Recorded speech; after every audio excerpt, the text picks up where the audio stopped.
મારું નામ મકવાણા ખોડાભાઈ જેહરભાઈ છે. હું નરસોર રોડ ઉપર હાઉસિંગ બોર્ડમાં કરણનગરમાંથી આવું છું. આજે 3 મહિનાથી હું અહીંયા થેરાપી લેવા આવતો હતો તો મને જાત અનુભવ થયો કે સારું છે. થેરાપી લેવાથી સ્વાસ્થ્ય સારું રહે છે. ઘણી બધી તકલીફો બધી હર કોઈ તકલીફ બધી જાય છે. તો આજે મારી બેનના ઘેર મારી બેનની ભાણીના લગ્ન હતા તો મને એવો વિચાર આવ્યો કે આપણો મામેરું મારે કરવાનું મારી બેનના. તો મેં વિચાર્યું કે હું મામેરો મારી બેનને મેટ આપો તો કેવું સારું, કંઈક આપણે જુદું કરી બતાવીએ કે લાગે કે ના સ્વાસ્થ્ય માટે સારું કહેવાય. આજે આપણે દાગીના લઈએ તો દાગીના પહેરવાથી કંઈ આપણું દુઃખ મટવાનું નથી, પણ સ્વાસ્થ્ય સારું રહેશે તો સારું રહેશે. એવા હેતુથી મેં મારી બેનને ગિફ્ટ મામેરમાં આપવા માટે થઈને મેં ગિફ્ટ લીધી છે. એકદમ ટૂંકો નિર્ણય કર્યો છે. કાલ સાંજે મને વિચાર આવ્યો અને સવારે મેં બેનને ફોન કર્યો અને નોંધાવી દીધી અને આજે હું ગિફ્ટ મારી બેનને આપવા માટે જઈ રહ્યો છું.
હું યશ પ્રકાશ સોસાયટીમાંથી આવું છું.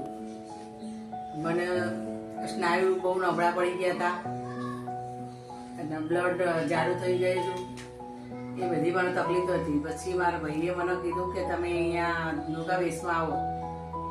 પછી હું નુગાવેશમાં આવી તો મને તકલીફ સારું પરિણામ મળ્યું છે. હવે 20-25 દિવસની થેરાપી લીધી છે. પછી મારા ભગવાનને હું પ્રાર્થના કરું છું કે મારા ભાઈ જેવા બધાના ભાઈ મળે. મારા ભાઈનો ખૂબ ખૂબ આભાર. મને ગિફ્ટ આપી છે.